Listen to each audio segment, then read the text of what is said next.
So we are going to understand now today what is meant by net factor income from abroad, NFIA. What do you mean by that?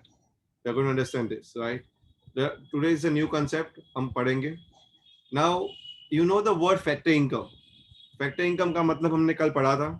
Factor income का मतलब होता है the income that is generated out of productive services, जैसे कि land, labor, capital, entrepreneur. वो कुछ productive services करे और उससे कुछ फैक्टर इनकम जनरेट हो तो उसको फैक्टर इनकम बोलते हैं. फ्रॉम अब्रॉड का मतलब बाहर से, हमारी नहीं, बाहर से जो जनरेट हो रही है उसको फैक्टर इनकम फ्रॉम अब्रॉड बोलते हैं. Now what do you mean by this word net? Net का मतलब क्या होता है, समझते हैं इसको थोड़ा ध्यान से. So let's understand the meaning of it. Net factor income from abroad is the difference between the income that is factor income. Factor income यानी लेबर, लैंड का रेंट, लेबर का वेजेस, कैपिटल का इंटरेस्ट और entrepreneur का profit. Income receive from abroad by the normal resident minus, अगर उसमें से अगर हम माइनस कर दे, the income we pay to them, right, for factor services by the non residents in the domestic territory. यानी हमारे कोई बंदे बाहर से कोई इनकम लेके आते हैं, फैक्टर इनकम लेके आते हैं, और हम वैसी ही फैक्टर इनकम किसी फिरंगी को, फॉरेनर्स को इंडिया में दे देते, नॉन रेसिडेंट को. तो ये दोनों का नेट, यानी इसको प्लस करेंगे, कहने का मतलब जस्ट अ मिनट, और इसको माइनस करेंगे. So what the income we receive from outside we are going to add it, and the income we are going to pay we are going to minus it. And this is where the net is, the word net comes into existence. Net का मतलब होता है कि ये दोनों का net, जो मिला माइनस जो देंगे. सो NFIA, net factor income from abroad, is equal to factor income from abroad by the normal resident, जो हमारे नॉर्मल रेसिडेंट बाहर से लेके आते हैं वो, minus factor income pay to non resident in the domestic territory, हम जो नॉन रेसिडेंट को डोमेस्टिक टेरिटरी में देते हैं. एग्जांपल बताता हूं. अगर हमारा कोई बंदा बैंक ऑफ अमेरिका में काम कर रहा है and they earn some money out of the country, it's called factor income from abroad. वैसे ही कोई फिरंगी स्टेट बैंक में काम कर रहा है and we are paying to them, that is what we said, factor income paid to non-resident in domestic territory. समझ में आ रहा है?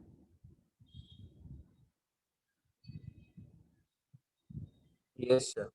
Okay.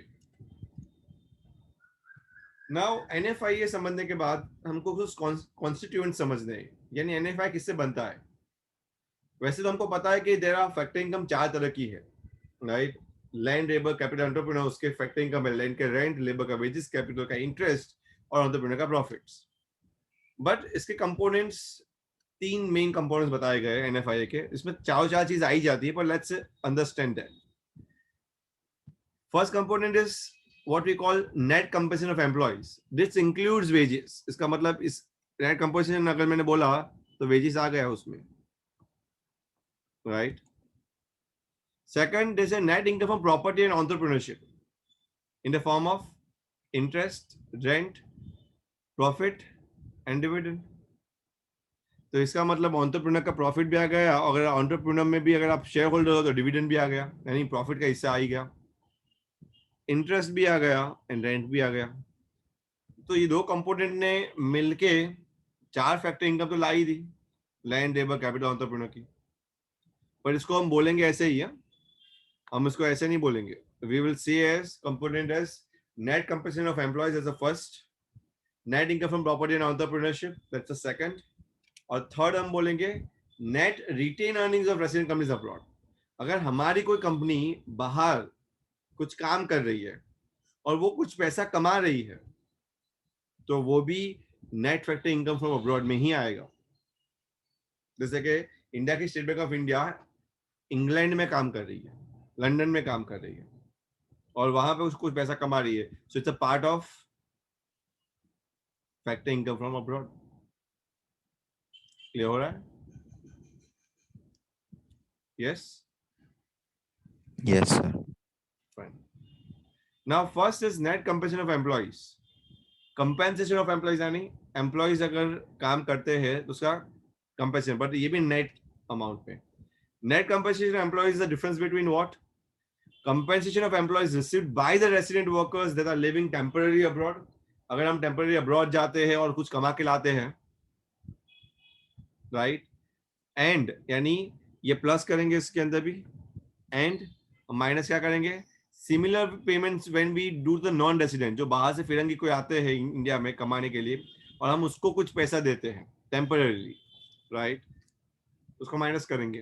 तो ये दोनों का जब नेट होगा, that is what we call net compensation of employees. यानी हमको जो मिलेगा माइनस हम जो देंगे. So net compensation of employees के कुछ एग्जांपल्स हैं, जो एग्जांपल्स को हमको समझने पड़ेंगे. अच्छे से समझते हैं. जैसे profits earn by the state bank of India located in England, right? England में स्थित अगर कुछ प्रॉफिट कमाए state bank of India. Compensation of employees paid to Indian employees working in the embassy like American and Japanese embassy. भले India में है पर वो एम्बेसी में काम कर रहे हैं, तो वो एम्बेसी किसकी टेरिटरी है? वो तो अगर अमेरिका की एम्बेसी है तो अमेरिकन टेरिटरी होगी, जापानीज की एम्बेसी है तो जापानीज टेरिटरी होगी.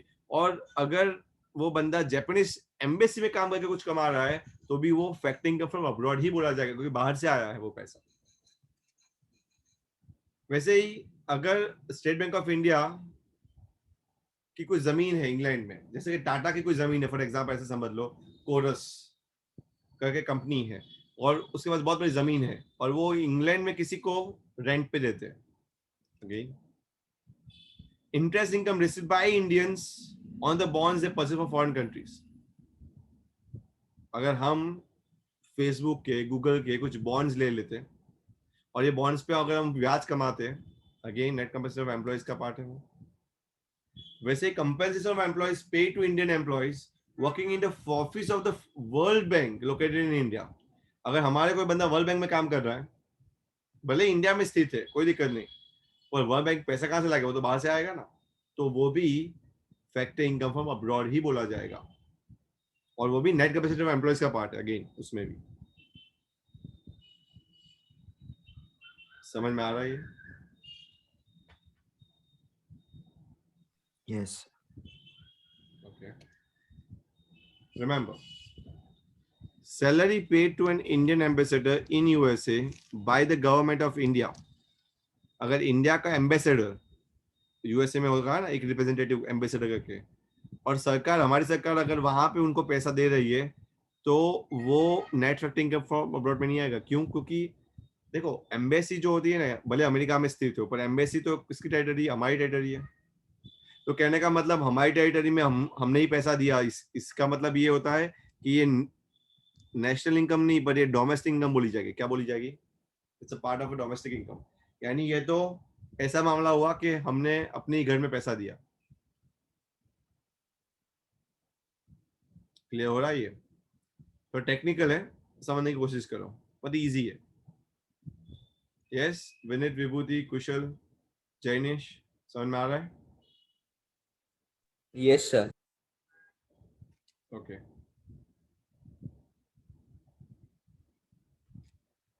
Now the second component or constituents of NFIA is net income from property and entrepreneurship.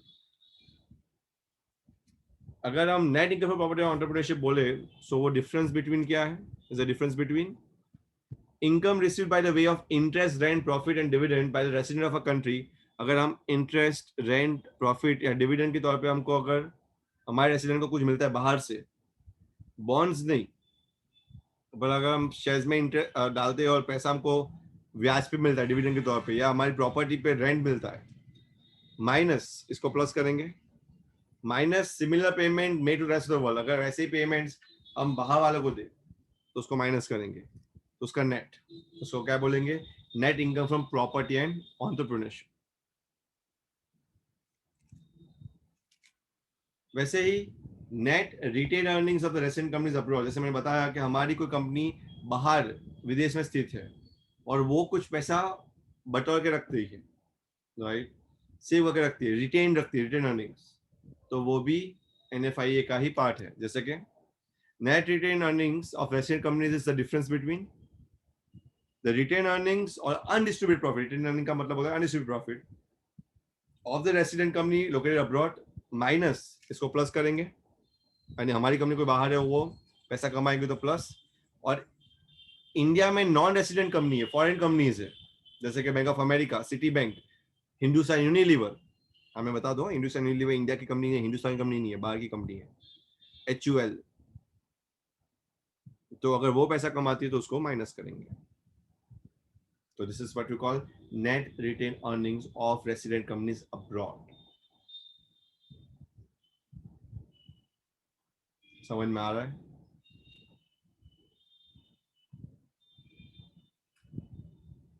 Yes, sir. Okay.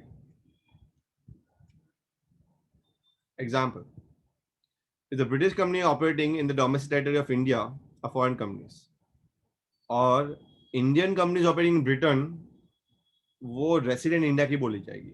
जैसे state bank of India Britain में है तो वो रेसिडेंट इंडिया की है, और वो वहां पे भले ही कमाए पर वो इंडिया की इनकम में गिनी जाएगी।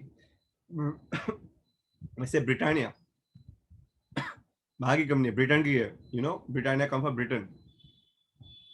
सो ब्रिटेन की कंपनी इंडिया में अगर कुछ कमाती है तो वो ब्रिटेन की इनकम बोली जाएगी, वैसी बात।